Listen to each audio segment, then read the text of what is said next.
Bring it back.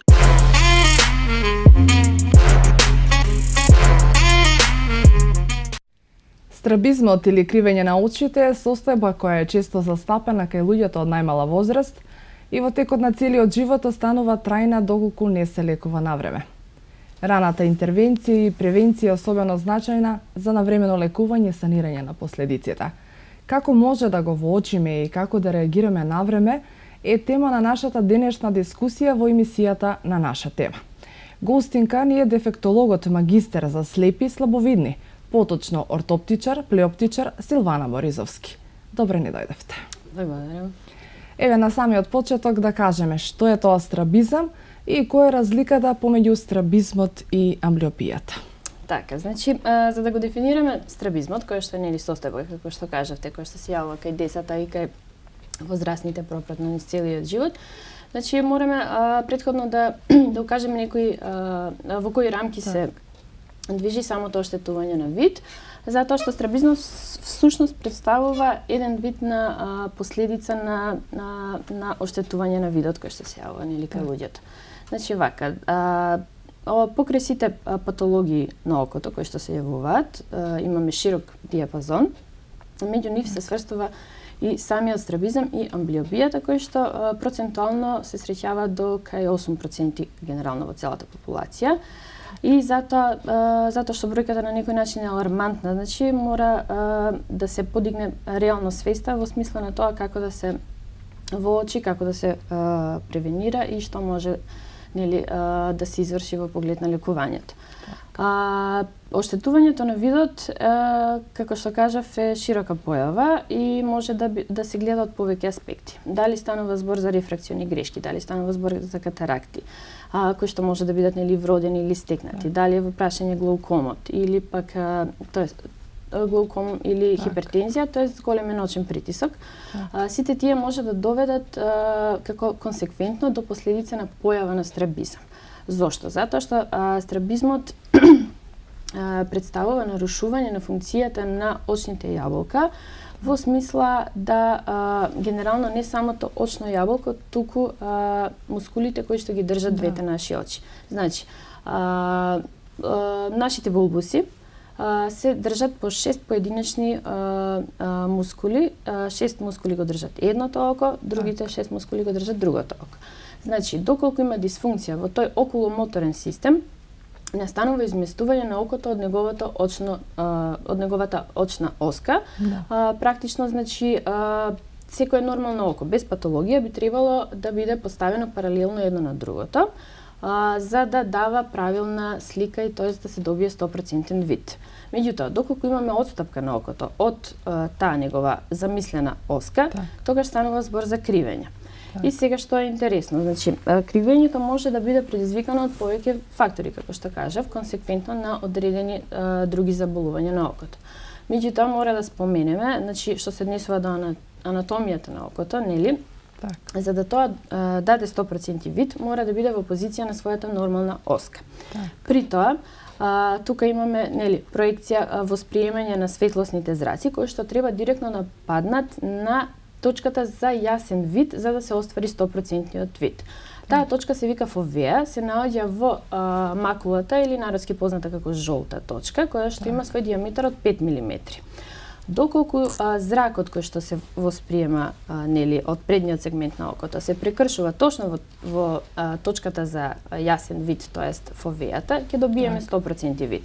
Доколку имаме одстапување од таа точка, значи фиксацијата ако е на макулата, тоест жолтата дамка, тогаш имаме намалување на видот до кај негде 80%.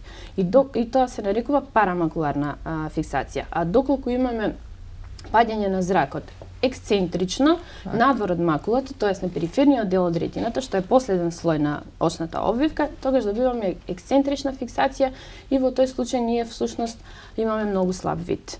Затоа, значи, морам да се повикам малку на анатомијата за да може да ги објасниме како функционира и како се добива всушност значи оној вид кој што сите го посакуваме, 100% нормален вид за еден нормален човек.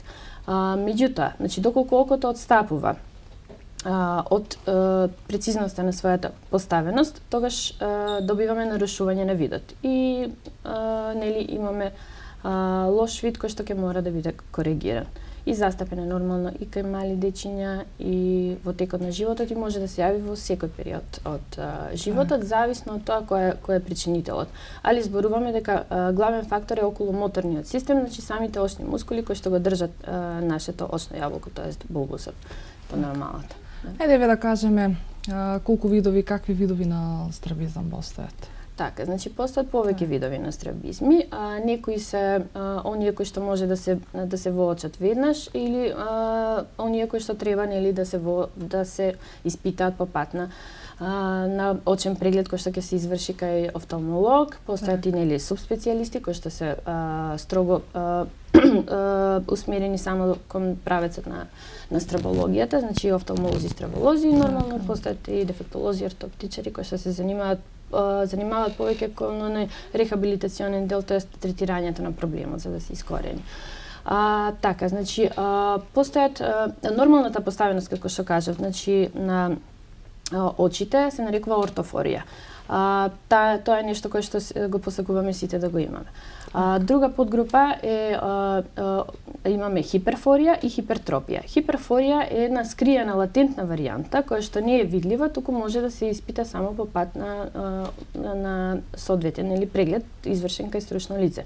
Додека пак хипертропиите што се нели најзастапени, највоочливи се оној вид на страбизам кој што е воочлив во смисла значи станува збор за видливо кривење кое што може да се воочи во самиот момент. Тоа отстапување на оската на двата булбуси може да биде, значи да биде зборуваме кога станува збор нели за страбизми, а не кај амблиопи, бидејќи заборавив да кажам дека страбизмите всушност се кривење на двете очи, амблиопи и се во рамки на ортооптиката, а амблиопијата е во рамка на плеоптиката и се однесува само на кривење на едното око, тоест на слабовидото око. Ќе објасниме подоцна зошто настанува и како. Значи, кај страбизмите конкретно имаме кривење на двете очи навнатре, што се нарекува конвергентен страбизам или езотропија. Која што е највеќе присутна кај најмладата популација.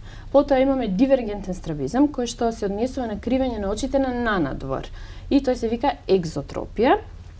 Исто така, и езотропијата е многу позастапена во однос на екзотропијата, а постои и кривење на окото на нагоре, што се нарекува хипертропија, и хипотропија е кривење на окото на надолу.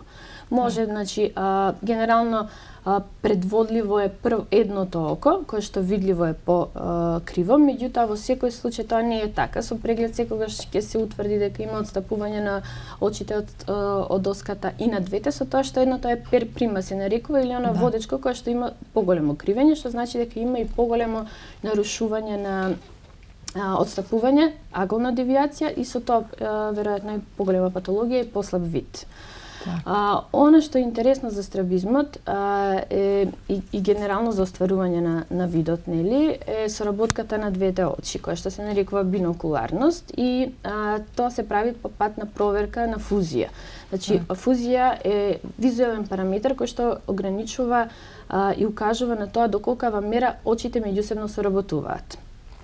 Понатаму имаме мотилитет, кој што исто така многу значаен за проверка на видот и степенот на кривење, нели? Мотилитетот укажува до тоа до која мера соработуваат очните мускули и дозволуваат окото да се придвижува на нагоре, надолу, лево и десно, нормално во соработка.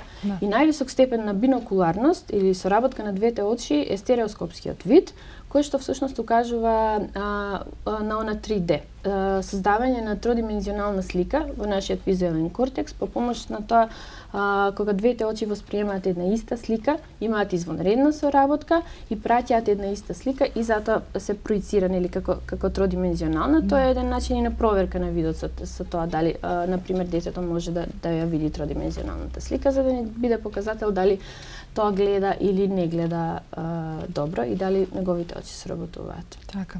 Ајде да кажеме, која е етиологијата на страбизмот? Како резултат на што се јавува страбизм? Така, значи, постојат повеќе причини, како што кажав и на почетокот. Значи, многу е комплексен како таков и опфаќа сите оштетувања на видот. Значи, дали станува збор за една вродена катаракта, која што ќе се јави кај детето конгенитална. Значи, детево се раѓа со перде. Тоа око нема слика, не дава информација визуелна и затоа настанува кривење на окото. Бидејќи во стравологијата е многу битен еден детал што укажува на тоа дека око што се криви не гледа добро. Значи, што ми имаме таков показател, дека имаме кривење, тоа ни дава до знање дека нешто се случува со окото и само е прашање да испитаме до која мера и што довело до него. Значи, најразлични причини може да доведат. Во најголема мера, она што се случува кај малите дечиња, кои што се, например, прематурни, вродени предвремено, кои што немаат созреано очно јаболко, генерално кај нив може да се јави заради тоа што проблемот е со ретината, со очното дно, со созревањето на капиларите и на тоа нервно ткиво. Кај нив може да се јави. Исто така се јавува кај дечињата кои што имаат соодветна рефракциона грешка, тоест диоптер во минус или плюс, која што навремено не е коригирана и затоа почнало окото да се криви, бидејќи тоа око бара идеална слика за да може нормално да се развива. Оно што сакам да додадам е дека всушност многу ни е битно да знаеме како се развива процесот на вид од самото раѓање, значи постпартално пораѓање на детето до првата година. Иако, за да не дојде до забуна, нели? Нормално е во првите 2 до 3 месеци да се јавува некакво, што викаат, нели, народски бегање на окцето или видливо кривење во смисла да не се координирани движењата на очите, затоа што очните мускули се уште не се добро созреани, за да може добро да го држат булбусот и сето тоа треба, нели, да се надмине до 3-месечна возраст. Понатаму до 6 месеци веќе треба да имаме фиксација во која што детето ќе го лоцира својот вид, например, на изворна светлост, што значи дека реагира на светлоста и треба да има фиксација правилна и да реагира, например, на мајката која ќе влезе во просторијата, дека ја препознава доколку не му се обраќа, нели. Сите тие се тестови онака спонтани кои што може да помогнат многу за да не најдеме до недоразбирање. До 9 месеци детето треба со пршче да турка некој ситен детал на масата на која што е ставено, например, во хранилка или слично, и до година дена веќе треба да се стабилизира видот, бидејќи при раѓањето новороденчето има само 20 сантиметри вид, толку може да ја буквално да го види ликот на мајката додека е на дојката и толку. И значи целиот тој процес треба да се прати за да се види дали се одвива најнормално, а очниот нерв созрева до 2 годишна возраст, што значи дека во тој момент веќе ние би требало до 2 години да имаме еден нормален вид кај детето. Иако е нормално, морам да напоменам, нормално е дека кај децата може да постои диоптер до плюс 2,5-3 до таа 2 годишна возраст, која што потоа треба да се искорени, затоа што окото е хиперметропно. Хиперметропија е така наречена далековидост, која што ја означува дека окцето се уште нема своја нормална должина, и точката фовеата која што ја спомнав не се уште не е анатомски изградено доволно добро за да имаме, нели, прецизен вид. Така да може да се толерира. Меѓутоа таа толеранција што се практикува во нашата држава, дека до 3 години децата не треба да идат на очен преглед и не треба да подлегнат на преглед, затоа што нема да се работуваат, е многу погрешно, бидејќи најбитна е раната интервенција и превенција од евентуални нешто аномалии, како што кажав, значи кај прематурните деца секако дека мора да се провери ретината, фундусот, тоест очното дно, тоа го прави самиот офталмолог кој што со офталмоскоп го гледа очното дно на бебенцето да види дали сите слоеви на ретината се мирни, дали анатомски се изградени и да се очекува дека нема да има аномалија. Друго што е битно е да се провери рефракциона грешка. Значи, дали детето има хиперметропија, миопија или астигматизам. Како што кажав, нормално е да биде хиперметропно око до дури границата е до 4 годишна возраст, која треба да се искорени, значи тука веќе не треба да имаме никаква рефракциона грешка. Тоа се проверува на рефрактометар, тоа е компјутер кој што ни дава информации. Меѓутоа, доколку имаме, например, дете од 2 годишна возраст и веќе има појава на минус диоптер, тоа е миопија или кратковидост, веќе ни е доволно алармантен показател дека ќе се случува нешто, дека миопијата ќе расне. Доколку не се коригираш со рефракционо стакло, во тој случај ќе настане кривење нанадвор, обично кај минус диоптриите. Затоа е многу битно да на окото му се даде максимумот тоа корективно стакло кое што тој може да го добие. Значи, на очарчиња, нормално за леки е прерано да се зборува за деца под 7-8 години. Значи, на очарчиња кои што ќе придонесат да се коригира рефракционата грешка, со тоа ќе се успее, значи, да се доведе окото во својата нормала, во смисла, значи, нема да има потреба од лутање и барање слика и потоа ќе разговараме за тоа кој е третманот со помош на очарчињава, да. Така, мене оно што ме интересира, сакала да те прашам кога посебно веќе навлеговме во таа тема за страбизам, дали е страбизно само кај дечињата, кај малите дечиња се јавува или тоа може и кај возрастите да се случи? Тоа сакав да кажам. Дали постои некоја граница кај кого се јавува? Да. Значи, нема граници, може да се јави во секој период од животот. Доколку настане некоја аномалија која што нема да му даде на окото доволно добро, значи доволно добра слика, окото ќе бара информација, доколку нема доволна информација, во тој случај тоа ќе почне да се криви навнатре или нанадвор. При оштетување на очните мускули, нека механичка повреда, некоја физичка травма или било што, може да настане и пареза, парализа на мускуливе и со тоа да доведе до трајно кривење. Она што е значајно, значи, навремено лекување да, меѓутоа во старата медицинска литература стои дека страбизмот единствено се лекува до 7 годишна возраст, што малку современата медицина го негира затоа што смета дека никој период од животот не е прекасно за да се пристапи кон одредено лекување и третирање.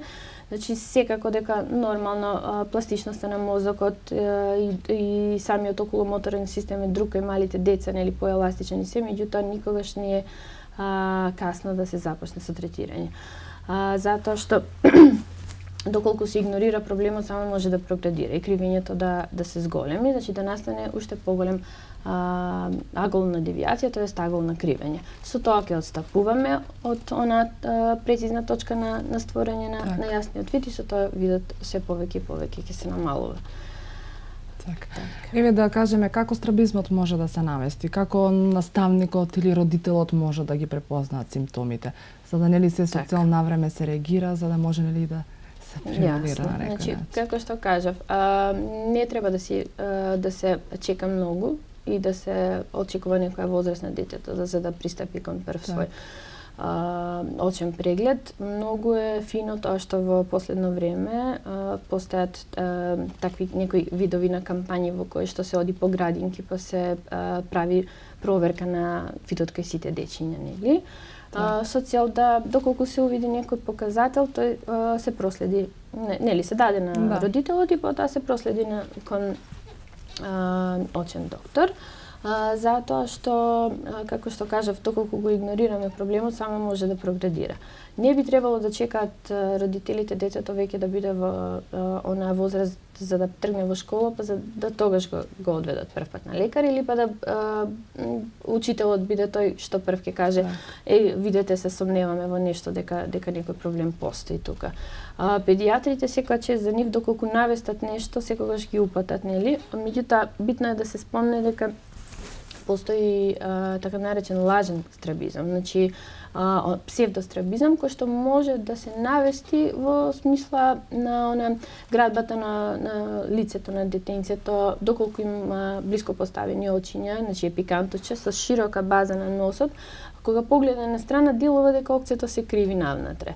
И постојат значи голем број на примери кога на пример самите педијатри увидат и укажат, меѓутоа на крајот излезе дека нема проблем, али тестирањето значи не е само со тоа дали на рефрактометар на компјутер дали постои рефракциона грешка, што е најголем показател дека ќе доведе до кривење и најголема причина, туку се прават и кавер тестови зборуваме таа на проверка на очните мускули.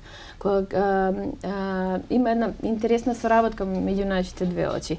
Значи, доколку едното око ни се криви, а другото не. Кога ќе го затвориме здравото око, тогаш ова окце што се криви навнатре или надвор се доведува во својата правилна позиција. Кога ќе ја тргнеме раката од здравото око, тогаш окцето пак се криви, се доведува во своја примерна позиција.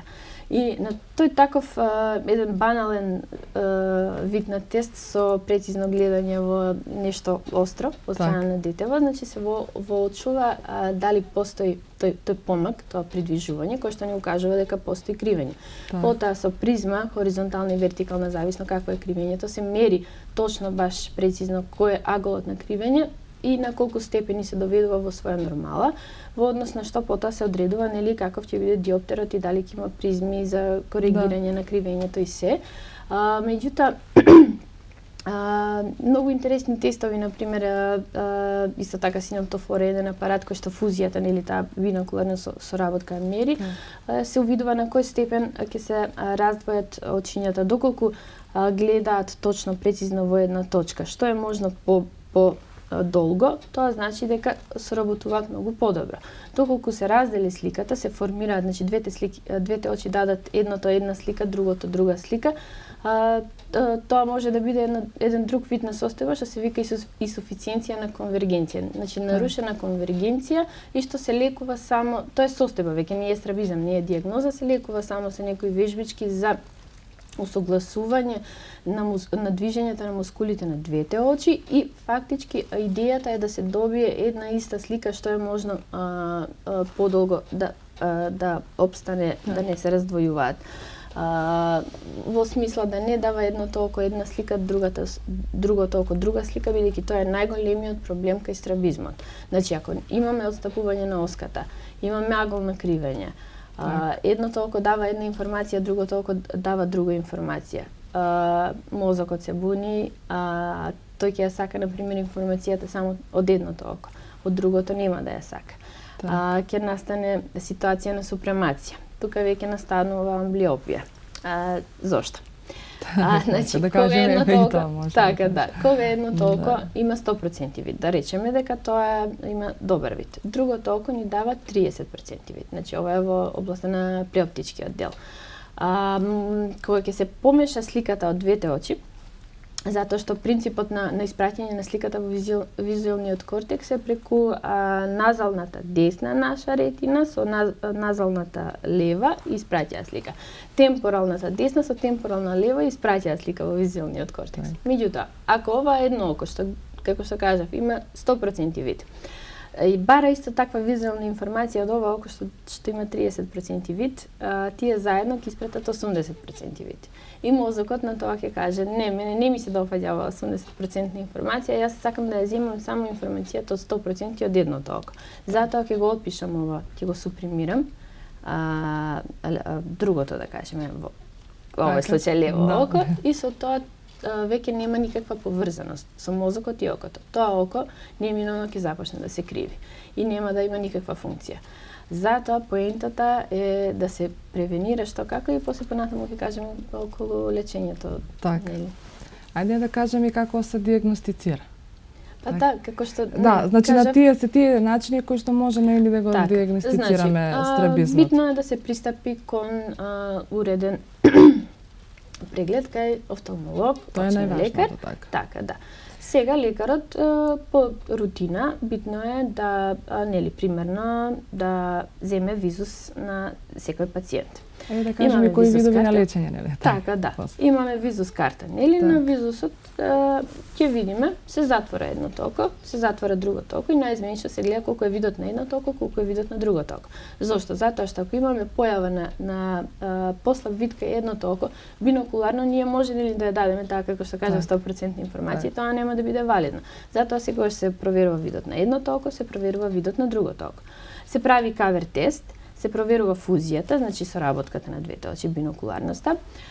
Се проверува дали пациентот исто така има, дали може да оствари 3D слика со 3D слики му се Так. приложуваат, доколку има, тогаш нема проблем. Меѓутоа, ако се навести нешто дека со едното око успеало да ги прочита, например, детето сите букви, сега зависно, нели, ако оди во школа се букви и бројки, доколку не оди во школа, тогаш се друг вид на оптотипи, со сликички, со или она чешлето што се ротира горе-долу, лево-десно, за да покаже на која страна. И потоа и кавер тестот се врши. На синаптофорот се проверува до која мера очите гледаат паралелно во една слика, кога се одвојуваат и нели рефракционата грешка доколку постои и тогаш веќе се пристапува кон понатамошно одлучување на тоа како ќе се третира проблемот. Так. Значи, обично имаме кривење, кај стробизмот, како што кажав, кривење на двете очи, со што видливо е на едното секогаш, значи и затоа тоа се вика перприма, например, одде да кажеме на десното око има поголемо кривење, што ќе укажува дека има послаб вид на тоа око и веројатно и поголем диоптер. И затоа сега, како резултат на лечењето, да се повикам на оно што ви кажав со затворањето на здравото око, она опција која што е со патологија ќе се исправи, се преминува кон процесот на лечење со оклузија. Значи постојат неколку видови, кажав оклузија, мидриаза, пенализација. Оклузија е затворање на здравото око или на помалку здравото око, во случај ако и двете се криват, нели? Так. Со цел да оваа друго окце етапно, по неколку сати на ден, се доведува во својата нормална позиција. Затоа што ако го доведеме во правилна позиција, тоа ќе успее да го добие 100% вид и нормално со корективни стакленца. Затоа често веројатно сте виделе дечиња кои што носат наочарчиња, од кои што едното им е затворено со фластер. Пенализација е исто замаглување на едното од стакленцата со цел да се замаскира видот на здравото око или поздравото, зависно, нели? Бидејќи ако имаме кривење на двете очи, првен ќе се затвара она кое што е со помал диоптер, со помало кривење. Да кажеме 2 дена, па потоа она овце што помалку се криви, ќе се затвора повеќе денови, ме разбирате. Так, за да наизменично добиеме работа и на двете очиња и обично има многу добра соработка, не толку од децата, али има добри ефекти. И тоа може да трае и со месеци и со години, зависно колку одлучи лекарот колку има потреба, меѓутоа морам да споменам дека уште во Месопотамија луѓето знаеле дека доколку го затворат здравото око, тогаш мозокот си вика јас немам друга информација, јас имам само ова визуелна информација која што ја восприемам од болното око и затоа ќе се трудам да ја искористам како таква. И тоа е идејата на самата таа значи лечење со оклузија и лечење со пенализација, значи замаглување на стакленцето или лечење со мидриаза. Тоа е процес на ширење на зеницата на здравото око, затоа што нели сите знаеме кога ни е широка зеницата не можеме добро да гледаме. Се шири зеницата со цел да го замагли тој вид што го има здравото око, за да се разработува онаа визуелна информација која што се прима од окцијата која што е заболена. И нели хируршка интервенција постои како последна варијанта, затоа што никогаш страволозите не веднаш не пристапуваат кон процес на оперативно лечење. Бидејќи доколку ги оперираат очните мускули, значи ќе се утврди кој е аголот на кривење, колку е искривувањето за да се нели доведе во нормала.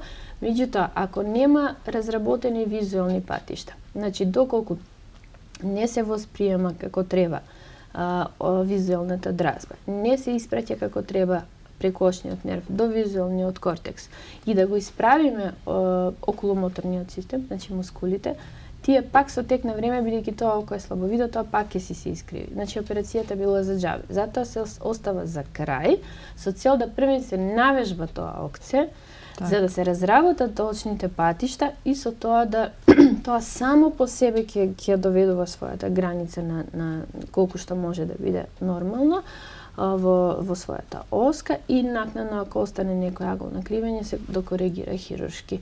Со тоа што вежби за разработување на визуелните патишта се многу интересни. Значи, тоа се компјутерски вежби, како асистивна медицинска технологија, во која што нели првен се затвора едното окце, па се вежбаат другите со прецизни вметнување на круг во круг, квадраче во квадраче и тогаш настанува блиц, одблесок кој што фактички ја праќа на тој, да кажеме, на некој начин атрофиран нерв, го будиме, го разработуваме за да свати дека мора да ја испрати таа визуелна информација до мозокот.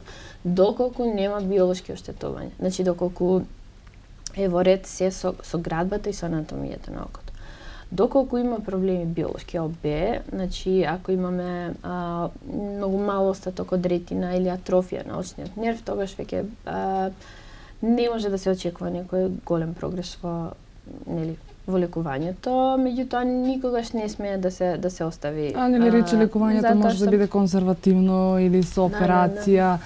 Сето тоа нели треба да го одлучат самите нели лекари при самото тоа. Лекарот одлучува, меѓутоа сакав да кажам дека не може да се очекува кој знае каков прогрес кај некои случаи кои што имаат нели биолошки оштетувања, значи нарушување на слоевите на ретината од очното дно, меѓутоа дефектологијата па вика сосем нешто друго, дека треба да се користи максимум од остатокот на видот кој што го имаме. Каков таков, ние мораме да најдеме начин да го користиме, да го одржуваме и затоа ништо не е безазлено. Значи се треба да се применува, само останува на самата индивидуа колку ќе сака да работи на себе, да вежба и да едноставно да го користи остатокот од видот. И тоа што сакав да кажам во поглед на конзервативното лечење. Значи во последно време постојат методи кои што меѓу кои ова асистивна метода, значи буквално со вежби на компјутерски кои што треба барем по сат време да помине пациентот да вежба со мотивација, нормално некој стресно лице да го мотивира, бидејќи детето нема толку нели цел интерес да ќе му досади, монотони се тие вежби генерално и треба да бараат прецизност.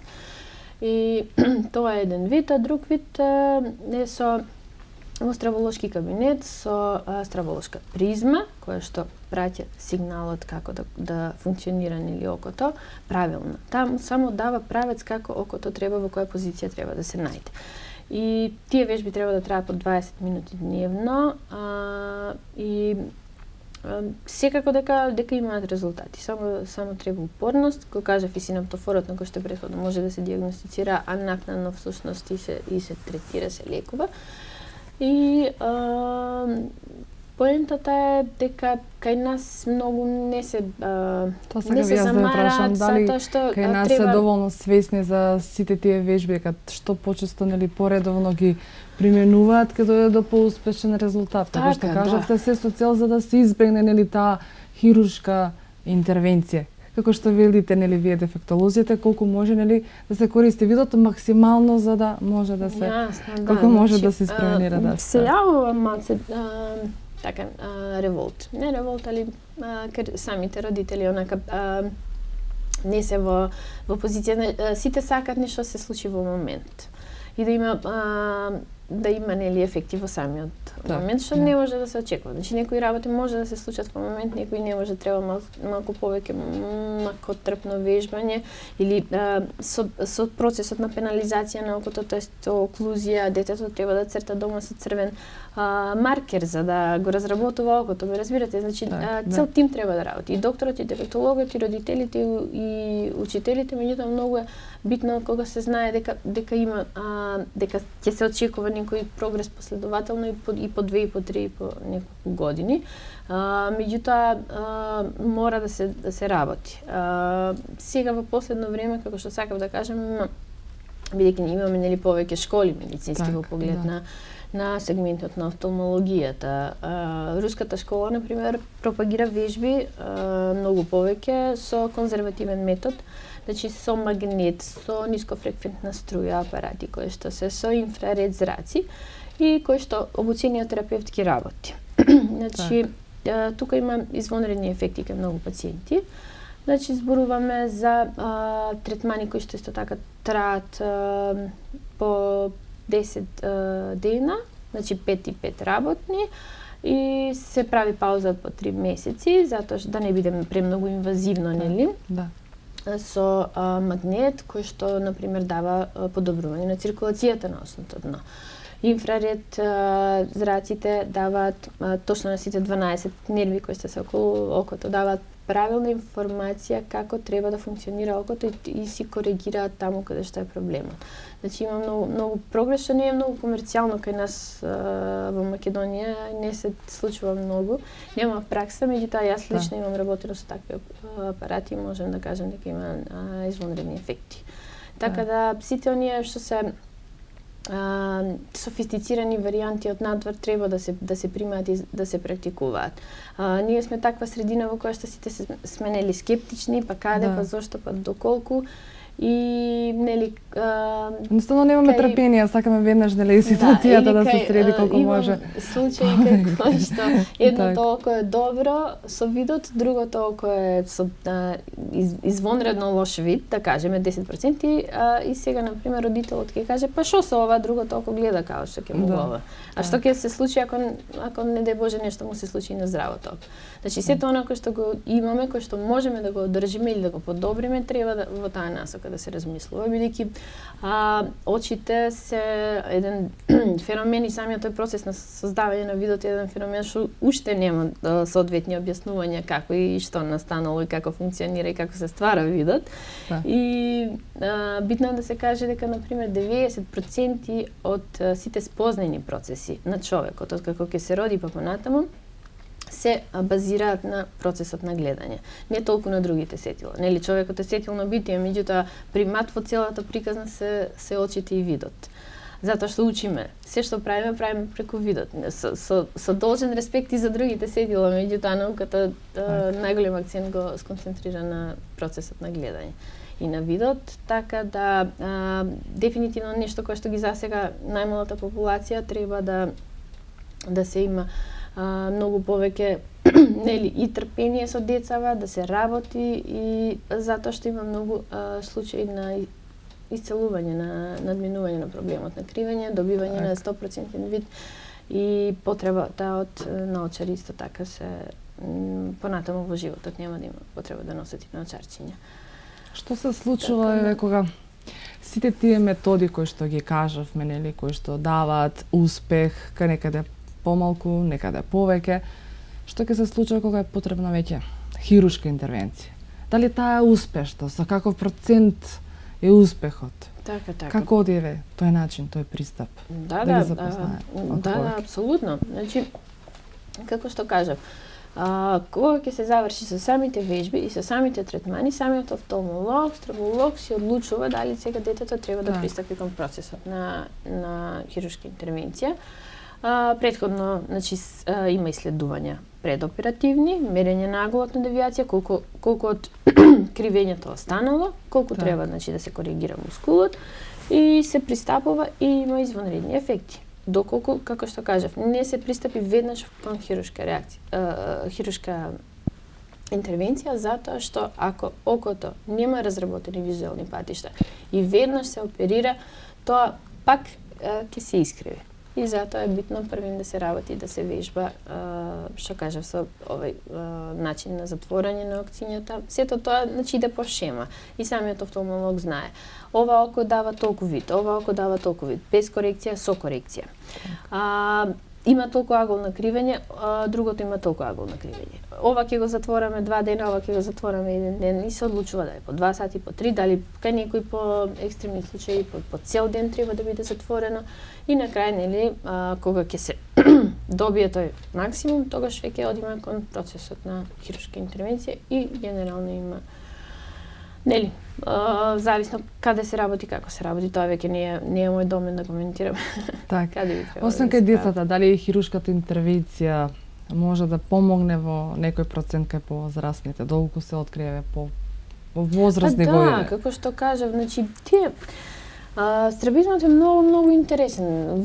Викам, значи со сама повреда на очните мускули, некаква физичка травма, удар или било што може да настане кривење. прашање е сега што останало здраво од окото, колку е искривено, како е искривено и може обично се прават и ако се знае дека е практично изгубен тотално видот на окото, во тие случаи тогаш земаат само вршат естетска хируршка операција во смисла да го доведат окото во нормала за да барем навидно изгледа нели дека е во ред. Меѓутоа поентата е дека вид нема на тоа око, така да тука може да му се сугерира на пациентот тој сам да се одлучи. Значи сакаме да кажеме дека дали доколку навремено нели се превенира, може да дојде до спречување на понатамошна прогресија. Да, апсолутно. Значи, рана интервенција и превенција. Како што кажав, кај нас во државата, до кај 3 години сите сметаат и родителите кај сега ќе го носиме на научен преглед, нели па нема да се работува, па ќе плаче, па ова, па ќе треба да се шират зеници, па тоа се капки, се ставаат неколку пати на 20 минути, детето нема трпение. Меѓутоа мора да се пристапи кон такво нешто. Како што кажав, на страна до година дена веќе детето е проверено, прегледано, сите оние што се суспектни од кои што може да произлезе проблем, постнатално ако има некакви компликации, се знае дека треба да пристапи кон очен преглед и да се реагира на време. Значи многу е битно, пак ја пофалам таа идеја за проверка на децата на видот по градинките, што е колективно, тоа се многу мирни. До многу поранешно откривање на сето тоа. Значи и многу се мирни, бидејќи гледаат, соработуваат едно од друго, знаат дека сите ќе треба да бидат прегледани и сите се мирни, соработуваат, доколку има кај некој од децата нешто суспектно се проследува до родителот и тој понатаму треба да го одведе на соодветен очен преглед и со тоа и садирање на проблемот и нормално решавање на оние потешки случаи кои што веќе со практичниот дел што е во доменот на самиот дефектолог кој што треба да работи со детето доколку има потреба. Така. Постои ли некој, еве да кажеме, современ метод на лекување на страбизмот? Какви се прогнозите?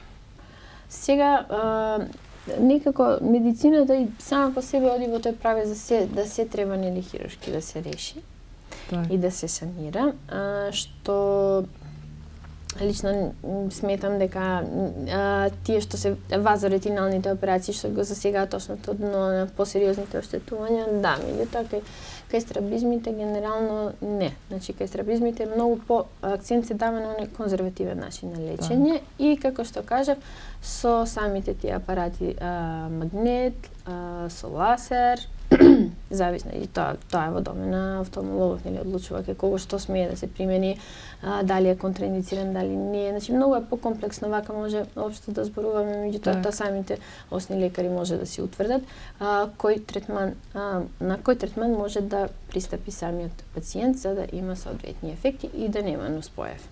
Така. Твоето искуство што говори? Дали голем број на деца имаат страбизам?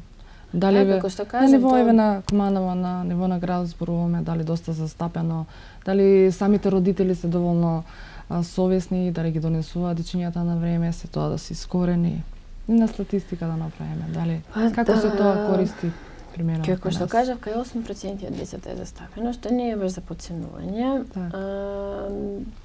бидејќи некако во последно време постои некој многу така чудна појава да има невиден прогрес на очни заболувања. Зборуваме и за минус диоптриите што биле многу поголема реткост во малата возраст. Значи обично минус миопијата, нели, кратковидоста се јавува како бенигната во школската возраст кога детето расте нагло, бидејќи таа е директно поврзана со растот на булбусот, на очното јаволко. Сега, доколку расте булбусот, тоест расте коската, расте и булбусот, право пропорционално. Децата кога ќе се извишат во пубертет, има некој раст на самата белка и тоа го дава минус диоптерот. Зошто? Затоа што 1 милиметар од пораст на булбусот, на белката, дава 3 диоптри. Тоа е многу битен детал да се знае дека очното јаболко треба да има должина од 24 мм, а кај дечињата кои што се новороденчиња 16 мм. Значи некаде до 25 годишна возраст должината на очното јаболко треба да изнесува 24 мм. Ако имаме отстапување во поголема должина, тогаш добиваме минус диоптер. Ако имаме пократко око, тоа е она хиперметропија или далековидост, кога дечињата носат плюс диоптер. И сега тоа е многу интересно што во последно време некако прогрес има невиден во поглед и на хиперметропијата и на миопијата, што како што кажав била реткост, и на самото ослабнување на очните мускули. Значи, инсуфициенција на конвергенција не е диагноза, туку е состојба. Кога имаме ослабнати очни мускули. А зошто доведува до таква состојба? Затоа што децата, дури и од 6-месечна возраст, се на телефони, на таблети или им се Тоа сакам ја да го потенцирам. Значи, за да телевизори со цртани филмови, за да детето биде мирно и пасивно и нели да фактички му се ускрати оној нормален процес на раст и на развој кој што би требало да го има. Значи вака, откако почне да седи детето, тоест откако ќе се роди, нели како што кажав, има процес на развој на самиот вид, а меѓутоа има и процес на развој на моториката која што е во директна корелација со видот. Нели? Визуелната стимулација е наша причина да реагираме на нешто, видот. Значи детето кога ќе види некоја тропка, играчка, нешто што е шарено, примамливо, тоа ќе посегне да го фати, со тоа ќе вежба своји движења и на тој начин ќе почне нели првен да седи, па да лази и да реагира на целата таа стимулација околу него. Доколку детево е стационирано во хранилка од 6-месечна возраст, седи за да биде мирно и пасивно. Нели му се пушта цртани или му се даде телефон, како што кажав, тогаш што имаме? Тогаш немаме нормален процес на развој на окото. А кажав дека до 2 години созрева очниот нерв. А тој очен нерв кој што созрева природно до 2 години, кога е со една таква визуелна бомба од цртани филмови, тогаш кои што се најинтересни и долго време може да се остане нервот. Мозочето не може да поднесе таква визуелна информација. Тоа е премногу за него. Тоа си остава други консеквенции. Меѓутоа сакав да кажам на околомоторниот систем. Мускулите за да се развиваат убаво и уредно, за да можат добро да ги држат нашите булбуси, нашите очни јаболка, нели, треба да гледаат блиску, да гледаат надалеку, со тоа самите се вежбаат и не атрофираат. Доколку имаме вид со фиксација само на едно исто расстојание, како пред компјутер, децата од школска возраст што практикуваат, тие ќе си седнат на компјутер и доколку не им кажете, ве молам, станете си и зашто ќе има нели револт, ќе настане проблем, тоа ќе си во состојба да седи цел ден. Што правиме тогаш? Имаме ограничен вид само на едно исто расстојание, кој што е да кажам позициониран на една иста далечина, на едно исто место. Слузниот филм се пореметува затоа што не трепка што гледа, се заборава да се трепка, се сушат очите и настанува проблем. И потоа имаме состојби, нели, како што кажав, на олабавени очни мускули, имаме една информација од едното око, другата од друго, имаме замор, имаме потоа проблем со читање, затоа што детето не може да се сконцентрира да прочита, му бегаат редови, започна да го боли глава, кога е надвор во нешто што е раздвижување, ќе му смета галама, сака да се повлече, седи дома и пак да седи на компјутер. Значи, апсолутно треба да се покрене некоја, како да кажем, подигање на свест, иницијатива за подигање на свест за тоа дека телефоните, таблетите строго треба барем до 2 годишна возраст да не бидат дел од начинот на живот и развој кај новороденчето. Значи, прошетка, излегување надвор, парк зеленило, руската школа тоа во најголема мера го пропагира. Значи, по известно време и да читаме по сат време, треба 5 минути да гледаме на расстојание од минимум 6 метри за да се одморат очите и самите очни мускули, кои што, како што кажав, се многу значени за да не настане потоа прогредирачка некоја болест, како што е стреобизмот. Така да, апсолутно би требало да се да се води сметка за тоа до која мера се допуштаат децата. Јас апсолутно ја поддржувам раната интервенција и превенција и сметам дека е најбитно нели да се санираат проблемите, тоест да не се доведе до состојба да треба да се санираат проблемите. Значи, детето откако ќе се роди, на 5 минути, на 10 минути треба да излага надвор. Со тоа ќе го храни мозокот, со тоа ќе ги восприема сите информации што го интересираат, да се дружи, да е во средина на повеќе луѓе. Значи, да излегува надвор, да се шета во количка, било каде, да го опушта видот надалеку и за да имаме превенција од тоа да не настанат одредени вакви консеквентни состојби кои што биднуваат нормални. Значи секој трето дете да носи научарчиња баш и не е некој просек, не. Така, да. Кога веќе сме еве пред самиот крај, една твоја порака, еден твој апел до сите родители, пред се како што кажавме на мали деца, на повозрасни деца, како еве да внимаваат, на што да посочуваат, еден твој апел.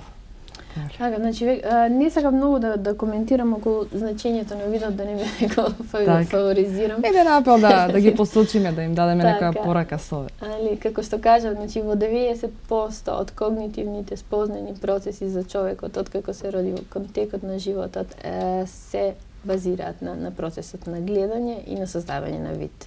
Нели, гледате и видите не е исто. Меѓутоа сето тоа треба да ни биде во една склопена.